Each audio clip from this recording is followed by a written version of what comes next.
जय हिंद साथियों, आज की इस वीडियो में आरआरबी ग्रुप डी के प्रीवियस ईयर के प्रश्नों को हल करेंगे जो आपके 2022 के प्रीवियस ईयर के क्वेश्चन होंगे जो आरआरबी ग्रुप डी में पूछे गए हैं। तो चलिए देरी न करते हुए वीडियो को शुरू करते हैं। वीडियो को अंत तक देखिएगा और जिन क्वेश्चनों का आपको जवाब पता है उसे कमेंट जरूर कीजिएगा।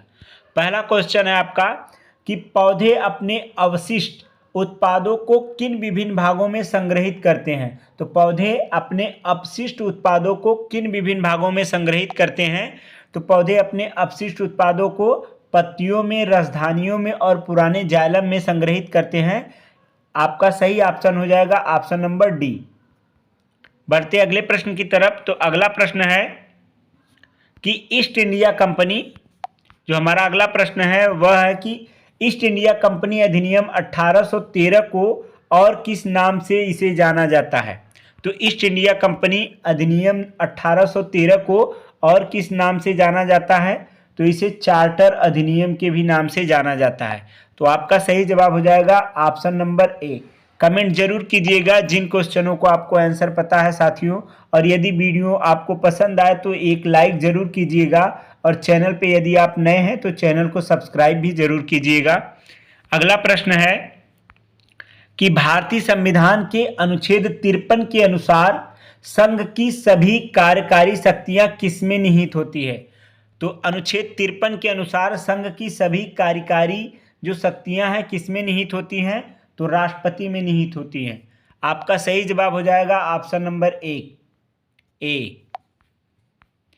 अगला प्रश्न है कि निम्नलिखित में से कौन सा संबंध उत्तल दर्पण द्वारा उत्पन्न आवर्धन के लिए सही ढंग दर्शाता है।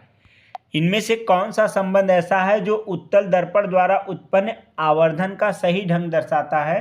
तो आवर्धन को यम से प्रदर्शित करते हैं और यम बराबर होता है आई क्या होता है आई बटे ओ। आई क्या है, आई जो हमारी है कि ये प्रतिबिंब की स्थिति है और ओ जो है यह वस्तु की स्थिति नहीं, प्रतिबिंब की लंबाई है और ओ वस्तु की लंबाई है।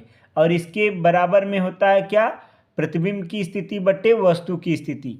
तो उत्तल अगर दर्पण की बात हम लोग करें तो उत्तल दर्पण में आप देखेंगे कि यहाँ पर इसका जो फोकस होता है दाहिनी तरफ होता है और वस्तु सदैव किस तरफ रखी जाती है, बाईं तरफ। तो इसका जो प्रतिबिंब बनेगा जब भी बनेगा फोकस के और इसके मध्य बिंदु ध्रुव के मध्य बनेगा। फोकस और ध्रुव के मध्य बनता है। तो यहाँ पर इसकी जो लंबाई होती है यह क्या होती है, वस्तु की लंबाई से क्या होती है, छोटी होती है। तो यहाँ पर अगर हम इसका मान देखें तो इसका जो मान होगा वह सदैव 1 से छोटा होगा। तो यानी आपका जो सही ऑप्शन हो जाएगा कि 0 से यम का जो मान होगा बड़ा होगा और 1 से छोटा होगा। तो ऑप्शन डी आपका सही हो जाएगा। अगला प्रश्न है कि निम्न में से कौन सा शारीरिक परिवर्तन यौन विकास के चरण का एक हिस्सा नहीं है। निम्न में से कौन सा शारीरिक परिवर्तन यौन विकास के चरण का हिस्सा नहीं है। आपका सही ऑप्शन हो जाएगा कि मोटापा। मोटापा जो है यौन विकास के समय यह आपको देखने को नहीं मिलता। बाकी मासिक धर्म, आवाज़ में बदलाव और मुहासे यह आपको देखने को मिलते हैं। अगला प्रश्न है कि निम्न में से क्या नमामि गंगे कार्यक्रम के लक्ष्यों में से एक है। निम्न में से क्या नमामि गंगे कार्यक्रम के लक्ष्यों में से एक है। तो यहाँ पर आपका जो सही जवाब हो जाएगा कि गंगा नदी को पुनर्जीवित करना। यह किसका है, नमामि गंगे कार्यक्रम का एक लक्ष्य है। अगला प्रश्न है कि भारतीय क्रिकेट पुरुष की टीम अपना 1000वां एक दिवसीय अंतर्राष्ट्रीय मैच किस टीम के खिलाफ खेला है। तो भारतीय पुरुष टीम अपना 1000वां एक दिवसीय मैच जो है किस अंतर्राष्ट्रीय मैच किस टीम के विरुद्ध खेला है। तो वेस्ट इंडीज के विरुद्ध खेला है। अगला प्रश्न है कि ब्लीचिंग पाउडर में किस गैस का प्रयोग किया जाता है। ब्लीचिंग पाउडर को बनाने के लिए किस गैस का प्रयोग किया जाता है। तो क्लोरीन गैस का प्रयोग किया जाता है। आपका सही जो ऑप्शन हो जाएगा ऑप्शन डी हो जाएगा। अगला प्रश्न है कि जब कोयले और पेट्रोलियम को अपर्याप्त वायु की उपस्थिति में जलाया जाता है तो कौन सी प्रदूषणकारी हानिकारक गैस उत्पन्न होती है? तो कोयले और पेट्रोलियम को जलाने पर कौन सी हानिकारक या प्रदूषणकारी गैस उत्पन्न होती है, यह आपको जवाब में कमेंट करना है। तो आपका सही जवाब हो जाएगा कि मोनोऑक्साइड। आपका सही ऑप्शन सी नंबर हो जाएगा। जो प्रोपेन है, प्रोपेन अणु के 3 कार्बन परमाणुओं द्वारा सभी हाइड्रोजन परमाणुओं के साथ कुल कितने इलेक्ट्रॉनों की साझेदारी की जाती है? तो कुल 8 इलेक्ट्रॉनों की साझेदारी की जाती है। प्रोपेन का जो नॉर्मल सूत्र है, या फिर आप कह सकते हैं एल्केन समूह का नॉर्मल सूत्र जो है Cn और H2n+2, इस फार्मूले की सहायता से आप H के मान को निकाल सकते हैं कि जो हमारे एल्केन समूह का फार्मूला है CnH2n+2, यहाँ पर आप n का जो मान है प्रोपेन में कितना होता है? 3 होता है। तो 3 रखेंगे तो 3 दूना 6 हो जाएगा, प्लस 2 कर देंगे तो कितना हो जाएगा? 8 हो जाएगा आपका। अगला प्रश्न है कि पौधों को ऊर्जा की कम आवश्यकता क्यों होती है? पौधों को ऊर्जा की कम आवश्यकता क्यों होती है? क्योंकि उनमें अत्यधिक मृत कोशिकाएं पाई जाती हैं। तो आपका सही ऑप्शन नंबर ए हो जाएगा। अगला प्रश्न है 1960 में हस्ताक्षरित सिंधु जल नदी के विनियमन के अनुसार भारत सिंधु नदी प्रणाली द्वारा कुल प्रवाहित जल का कितना प्रतिशत भाग उपयोग कर सकता है? तो भारत जो है सिंधु नदी के कुल प्रवाहित भाग के 20% जल का केवल उपयोग कर सकता है। ये आपका सही ऑप्शन डी हो जाएगा। अगला प्रश्न है कि रेड सैंडर्स नामक स्थानीय वृक्ष प्रजाति इनमें से किस भारतीय भौतिक विभाजन तक सीमित है? तो जो हमारा रेड सैंडर्स है, यह जो वृक्ष है कहाँ पर पाया जाता है? तो रेड सैंडर्स नामक जो स्थानीय वृक्ष प्रजाति है, यह पूर्वी घाट में पाई जाती है। तो आपका सही ऑप्शन डी हो जाएगा। अगला प्रश्न है कि विद्युत चुम्बकीय प्रेरण की खोज किसने की थी? विद्युत चुम्बकीय प्रेरण की खोज किसने की थी? तो विद्युत चुम्बकीय प्रेरण की खोज किसने की थी? माइकल फैराडे ने की थी। इन्होंने इसके 2 नियम दिए हैं, एक लेंज का नियम है और एक न्यूमैन का नियम है। एक उत्तल लेंस का एक वास्तविक उल्टा और छोटा प्रतिबिंब निर्मित करता है, तो वस्तु की स्थिति क्या होगी? तो उत्तल लेंस का एक वास्तविक उल्टा और छोटा प्रतिबिंब जो निर्मित होता है वह कहाँ पर निर्मित होता है? 2f से परे। तो आपका सही ऑप्शन नंबर डी हो जाएगा। साथियों, यदि वीडियो पसंद आए तो आप वीडियो को लाइक कर सकते हैं और चैनल पर नए हैं तो चैनल को सब्सक्राइब कर लीजिएगा। अगला प्रश्न है कि निम्नलिखित में से कौन सा ग्रंथ वैदिक साहित्य का हिस्सा नहीं है? तो इनमें से कौन सा ग्रंथ वैदिक साहित्य का हिस्सा नहीं है? तो सही ऑप्शन आपका हो जाएगा ऑप्शन सी, पीटक। जो पीटक है यह किसका है? बौद्ध धर्म का साहित्यिक ग्रंथ है। अगला प्रश्न है कि निम्नलिखित में से किस संशोधन के द्वारा भारतीय संविधान में शिक्षा का अधिकार शामिल किया गया?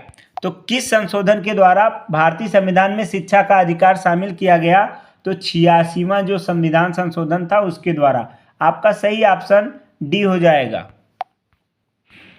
अगला प्रश्न है कि निम्नलिखित में से कौन सा एल्युमिनियम का अयस्क है? तो निम्न में से कौन सा एल्युमिनियम का अयस्क है? तो बॉक्साइड एल्युमिनियम का अयस्क है। सही ऑप्शन डी हो जाएगा। तत्वों के रासायनिक गुण का अध्ययन करने के लिए मेंडलीफ ने किन 2 तत्वों से बनने वाले यौगिकों का ध्यान केंद्रित किया था? तो मेंडलीफ ने किन 2 तत्वों से बनने वाले यौगिकों पर ध्यान केंद्रित किया था? तो हाइड्रोजन और ऑक्सीजन पर से बनने वाले तत्वों पर ध्यान केंद्रित किया था। आपका सही ऑप्शन सी हो जाएगा। अगला प्रश्न है कि भारत का प्रसिद्ध त्योहार मकर संक्रांति किस माह में मनाया जाता है? तो मकर संक्रांति किस माह में मनाया जाता है? तो सही जवाब हो जाएगा कि जनवरी में। आपका सही ऑप्शन हो जाएगा ए। अगला प्रश्न है कि 2 बल्ब ए और बी 3 वोल्ट के स्रोत से समांतर क्रम में संयोजित किए गए हैं, तो यदि बल्ब ए और बी के प्रतिरोध का अनुपात 1:3 है तो निश्चित समय पर बल्ब ए और बल्ब बी द्वारा उत्पन्न ऊष्माओं का अनुपात ज्ञात कीजिए। तो यहाँ पर आपको जो उत्पन्न ऊष्मा आपको बताना है, तो जो हमारा ऊष्मा है वह कार्य पर निर्भर करता है, तो आप इसे W बराबर यूज कर सकते हैं। V जो हमारा समांतर है तो यहाँ पर V² T/R का प्रयोग कर सकते हैं। तो आप यहाँ देखेंगे कि जो हमारा समय यह भी नियत है, तो V² बराबर क्या हो जाएगा R। यहाँ जैसे ही हम लोग इसे R का जो संबंध है वह क्या है, ऊष्मा के व्युत्क्रमानुपाती, तो यानी यह जो मान है यह उलट जाएगा, 3:1 हो जाएगा। आपका सही ऑप्शन जो होगा वह कितना हो जाएगा, ऑप्शन सी हो जाएगा, और इसका जो मान होगा 3:1 हो जाएगा। अगला प्रश्न है कि निम्नलिखित में से कौन सा बेंजीन का सही संरचना है। बेंजीन अणु की सही संरचना है, आपको इसमें बताना है कि निम्न में से कौन सा बेंजीन अणु की सही संरचना है। तो बेंजीन का जो फार्मूला होता है सामान्य रूप से क्या होता है, यहाँ आप देख सकते हैं कि C6H6, तो इसका जो सही ऑप्शन हो जाएगा ऑप्शन नंबर डी, यह बेंजीन की सही संरचना है। अगला प्रश्न है कि फोर्ब्स के अनुसार दुनिया में सबसे ज़्यादा बोली जाने वाली भाषाओं में से बंगाली भाषा का स्थान कौन सा है। तो फोर्ब्स के अनुसार दुनिया की सबसे ज़्यादा बोली जाने वाली भाषाओं में बंगाली भाषा का स्थान कौन सा है, तो 6वां स्थान है। अगले प्रश्न में आपसे बोला है कि 2.5 मिली एम्पीयर की एक धारा 2 ओम के प्रतिरोध वाले किसी चालक से प्रवाहित होती है, तो चालक के सिरों के मध्य विभवांतर ज्ञात कीजिए। तो विभवांतर के लिए आप V बराबर IR का प्रयोग कर सकते हैं। तो I का जो मान है वह कितना है, 2.5, और R का जो मान है 2 है, तो यानी यहाँ पर इसका गुणा करेंगे तो यहाँ आपको देखने को मिलेगा कि इसका जो मान आ जाएगा 5 आ जाएगा, 5 मिली वोल्ट। आपका सही ऑप्शन हो जाएगा option number B, 5 millivolt. निम्नलिखित में से कौन सी शक्ति की इकाई नहीं है। तो शक्ति की इकाई कौन सी नहीं है, शक्ति या सामर्थ्य जिसे हम लोग P से प्रदर्शित करते हैं, तो यहाँ पर आपका जो शक्ति और सामर्थ्य की जो इकाई है वह कौन सी नहीं है, किलोवाट घंटा। किलोवाट घंटा किसकी इकाई है, यह यूनिट है जो ऊर्जा की इकाई है।